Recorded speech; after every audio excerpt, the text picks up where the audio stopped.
Hai semuanya, selamat datang kembali di channelnya Mosela. Saya Elis. Hari ini saya mau nge-share tentang pengalaman saya berolahraga selama lebih dari setahun ini. Saya mulai berolahraga di awal Januari 2019 karena awalnya saya mengalami stress eating. Stress eating adalah suatu keadaan di mana kita menjadikan makanan sebagai pelampiasan dari emosi. Stress eatingnya itu dilatar belakangi oleh stres dari pekerjaan. Jadi saat itu pekerjaan saya mobilitasnya sangat tinggi. Jadi saya diharuskan traveling, baik dalam kota, luar kota, atau jika diperlukan luar negeri.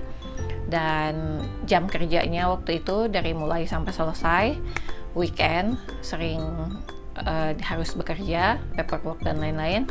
Lalu ya itu setiap hari ketemu masalah, terus bergelut dengan problem solving, dan ketemu dengan orang yang berbeda-beda karakternya setiap hari. Semuanya membuat saya stres, tekanannya sangat tinggi. Dan di akhir 2018 saya mencapai titik breakdown saya. Akhirnya saya resign. Nah waktu itu salah satu kakak saya merekomendasikan untuk coba deh ikut olahraganya itu di gym gitu. Kebetulan beliau udah jadi member duluan di Celebrity Fitness.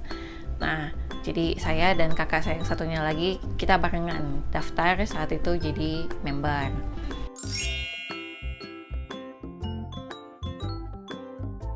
Yang pertama, stamina lebih oke. Saya merasa lebih energik, terus nggak gampang sakit.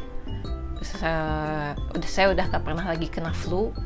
Kalaupun ada gejalanya, tinggal makan yang banyak, tidur yang cukup, besok paginya udah hilang gitu. Terus saya lebih kuat kardio dan nggak gampang capek. Itu yang pertama. Yang kedua, dulu itu kalau saya stres dikit, saya ngerasa panik misalnya, atau makannya nggak bener atau kecapean, saya suka sakit dada sebelah kanan. Saya nggak pernah periksa ke dokter karena sakitnya itu datang dan pergi gitu.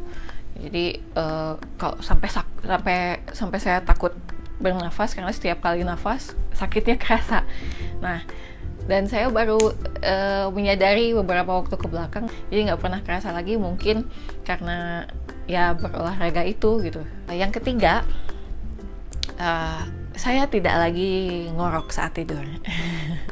Ya, saya tidurnya dulu ngorok, tapi itu pun karena salah satu penyebabnya itu filter hidung saya sempit, dan itu juga baru ketahuan tuh sekitar tahun 2011 pas saya periksa ke dokter spesialis THT. Jadi ceritanya waktu itu hidung saya bermasalah banget. Saya nggak kuat dingin, nggak kuat AC, bentar-bentar flu, terus gampang banget sakit. Dan saya punya alergi gitu, jadi dibawa ke dokter THT. Nah dari situlah baru ketahuan kalau filter hidung saya itu sempit dari lahir, dan itu nggak bisa diapa-apain. Yang bisa dilakukan hanyalah memperbaiki imunitas tubuh. Ya sekarang mungkin karena saya rajin kardio juga, nggak ngorok lagi gitu, ngoroknya hilang, jadi saya tidur dengan tenang dan damai. Itu 3 manfaat terbesar yang saya rasakan. Nah manfaat lainnya, saya nggak lagi craving fast food, nggak lagi craving kayak burger, fried chicken, french fries, cornet, atau processed food yang lainnya. Itu nggak craving lagi. Potato chips, saya dulu seneng banget potato chips, dan setelah olahraga cravingnya hilang. Bisa dibilang kalau tingkat stres saya turun dibandingkan dengan 2018 ke belakang gitu. Gitu karena kerasa lebih enak badannya juga gitu. Ukuran pakaian saya yang tadinya M sekarang jadi S. Bahkan untuk beberapa jenis pakaian tertentu jadi XS, itu tergantung gimana modelnya. Body strength-nya lebih oke daripada yang dulu, kuat mengangkat beban berat. Badan saya lebih terbentuk sekarang dibandingkan dulu. Terus lemak dagu saya menghilang. Tadinya ini saya dagunya 2, jadi kayak gini. Sekarang nggak ada, udah hilang sekarang. Pertama, tentukan niat dan komitmen. Menjadi member di tempat fitness artinya setiap bulan kita harus membayar membership fee. Nah, kalau di Celebrity Fitness, begitu kita daftar, kita otomatis kontrak untuk 1 tahun. Dan kalau cuman dipakai, kalau kita nge-gymnya cuman sebulan sekali atau 2 kali, kan sayang gitu ya. Karena di Selfit itu, aduh sekalian promosi Selfit ini jadinya ya. Di Selfit itu kita bebas, jadi member itu bebas jam berapapun, mau seharian di Selfit itu nggak masalah selama kitanya kuat. Kelasnya bebas, masuk kelas mana aja, pokoknya all in. Nah, buat saya dan kakak saya sendiri, nge-gym itu jadi motivasi tersendiri karena jelas berolahraga di rumah dan di tempat fitness itu jelas suasananya beda gitu. Ya sekarang aja pas lagi PSBB begini di rumah, rasa semangatnya itu beda gitu. Terus yang kedua, jangan membeli pakaian atau perlengkapan olahraga yang mahal-mahal saat pertama kali nge-gym.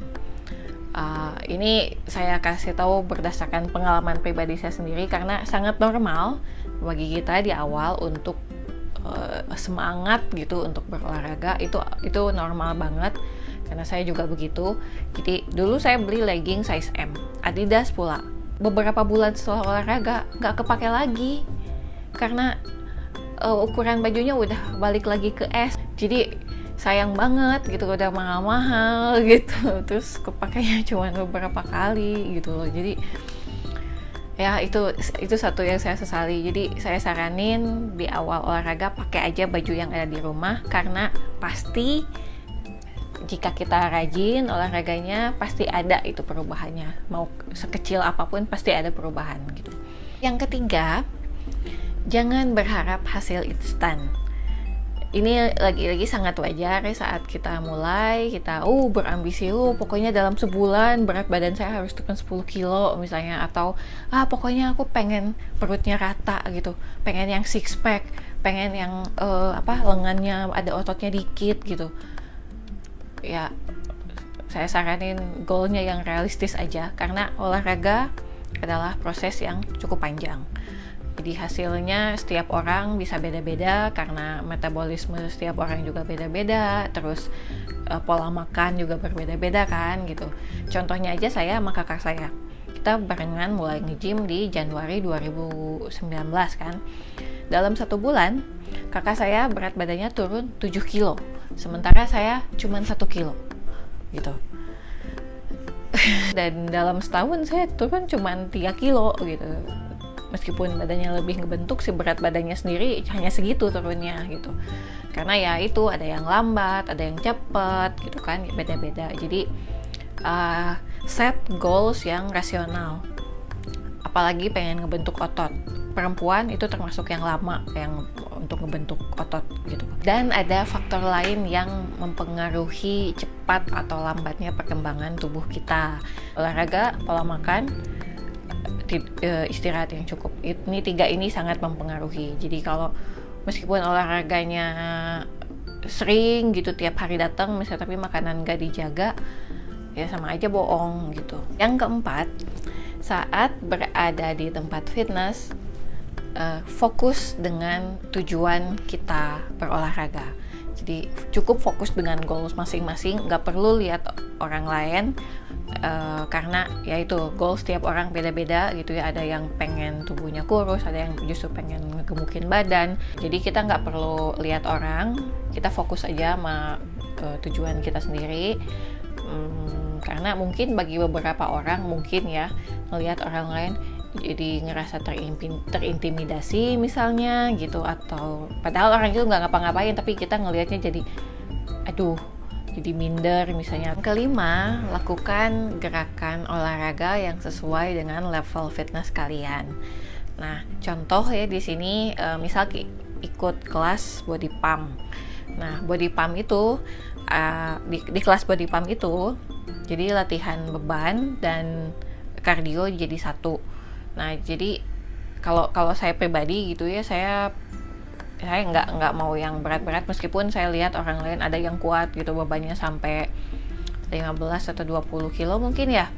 Nah, kalau saya tetap dengan beban yang saya bisa, karena kalau terlalu berat saya takutnya justru malah satu bisa cedera, yang kedua jadi tidak efektif gitu ya. Saya fokus sih ke gerakannya, dibenerin dulu gitu. Kalau misalnya ternyata udah sering dan merasa mampu untuk nambahin berat bebannya, ya silakan gitu. Kalau saya ya keep it low key, maybe ya, mungkin itu disebutnya low key. Yang penting gerakannya bener, ya udah itu aja. Yang keenam, sesuaikan ritme latihan dengan kemampuan fisik dan mental kalian. Nah, orang itu berbeda-beda kan, ada yang kuat olahraga setiap hari, ada yang seminggu 2 kali gitu misalnya. Nah, saya termasuk orang yang tidak bisa melakukan apapun itu yang terlalu intens, termasuk olahraga. Jadi ceritanya di 1,5 bulan pertama saya sama kakak saya itu pokoknya kita berkomitmen nih, pokoknya harus terbiasa datang ke gym olahraga meskipun cuma setengah jam atau 1 jam. Jadi tiap hari datang ke gym. Kakak saya nggak apa-apa, saya stres. Saya stres, I felt exhausted, terus jadi cranky, jadi irritating buat orang-orang sekitar saya, jadi nyebelin gitu karena emosinya jadi nggak stabil gitu. Jadi saya putuskan, oh ya emang saya nggak bisa setiap hari, terlalu intens buat saya gitu. Jadi akhirnya yang saya bisa adalah 1 minggu maksimal 4 kali nge-gym, yang dalam 1 harinya maksimal 3 jam maksimal. Jadi saya sekarang usahakan paling 1-2 jam gitu ikut, berarti 1-2 jam itu berarti ikut 2 kelas. Tapi kalau saya masih kuat, saya pasti ikut 3 kelas gitu. Itu yang pas buat saya. Setiap hari saya nggak bisa gitu, meskipun orang bilang nggak apa-apa setiap hari juga cukup 1 jam, nggak bisa. Saya nggak bisa yang terlalu intens dalam hal apapun gitu, stres jadinya buat saya. Nah, di saat PSBB begini kan jelas kita semua tidak bisa seenaknya keluar rumah lagi kan, hanya saat perlu aja gitu. Nah, jadi saya olahraganya ikut yang di Selfit IGTV. Kalaupun saya setiap hari olahraga, saya paling bisanya 10-15 menit sehari itu. Yang terlalu lama saya stres. Yep. Gym buddy ini artinya orang yang barengan nge-gym sama kita. Jadi kalau misalnya kita di awal ngerasa nggak tahu caranya gitu, aduh terus malu, ntar kalau salah gimana, ya kita bawa temen lah. Punya gym buddy itu buat saya asik, karena apalagi yang tujuan fitnessnya sama ya gitu, karena kita bisa saling menyemangati, saling support gitu. Ya itu, dan asik aja sih gitu, jadi lebih semangat sih. Nah, tapi belakangan sih beberapa bulan terakhir, sebelum PSBB ya, beberapa bulan terakhir saya, karena kakak saya juga waktu itu di Bali, jadi saya di Bandung nge-gym sendiri, sekali-sekali ketemu sama kakak saya yang satu lagi gitu. Nah, jadi banyaknya saya sendiri. Akhirnya ya karena saya juga fokus sama tujuan fitness saya, cuek aja sih datang keluar masuk gym sendirian, karena lagian di tempat fitness juga kita ketemu orang lain kan, ketemu orang baru gitu, jadi asik aja. Ikuti kelas yang memang membuat kita nyaman berada di kelas itu, karena gerakan yang dikasih, terus cara instrukturnya ngajar jelas berbeda-beda, jadi pilih yang paling nyaman buat kalian gitu. Jadi jangan maksain juga gitu, kalau emang kitanya ngerasa enggak, duh kayaknya ini kelas bukan buat saya deh, ya udah gitu. Kalau di Selfit pilihan kelasnya itu banyak banget, jadi ada kelas-kelasnya Les Mills, ada kelasnya dance bagi yang suka ngedance gitu. Kalau saya sendiri, saya ikut semua kelasnya Les Mills, body combat, body pump, body jam. Terus ada kelas yoga, bagi yang suka yoga, saya sekali-sekali ikut yoga. Di situ juga ada kelas core motion, kelas fast fit, ada kelas core exercise. Semua yang berhubungan dengan core saya ikut, karena pengen bikin perut saya rata itu.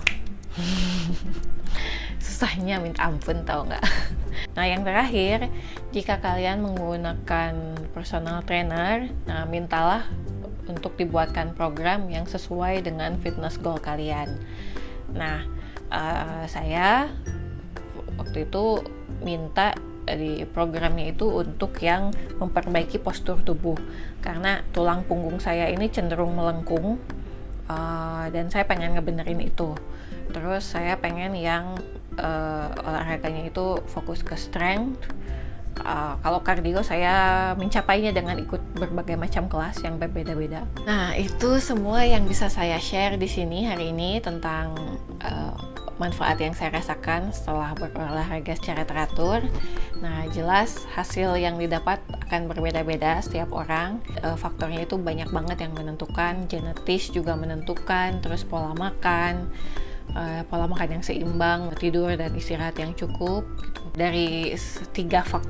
Dari beberapa faktor itu yang saya belum bisa, yang jadi PR saya adalah tidur. Saya masih susah tidur karena saya orangnya kebanyakan mikir mungkin ya. Jadi tiap malam itu apalagi kalau lagi ada ide yang dipikirin atau saya mikirin untuk usaha online saya gitu ya, kalau lagi ada pikiran itu otomatis susah banget tidurnya. Jadi mata mejem, otak non-stop ngomong. Jadi itu masih susah. Mungkin itu yang menyebabkan berat badan saya juga turunnya lebih sedikit mungkin.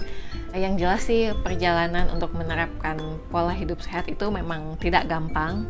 Itu susah sekali, apalagi kalau kitanya itu doyan makan seperti saya. Oke, segitu dulu video saya hari ini.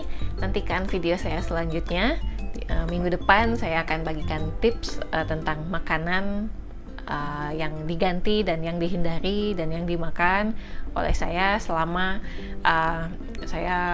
perjalanan saya mengubah pola hidup sehat ini. Nah, jangan lupa subscribe ke channelnya Mosela, like, comment, dan share. Follow Instagram saya di @alice_mosela229. Thank you for watching. See you next time. Bye.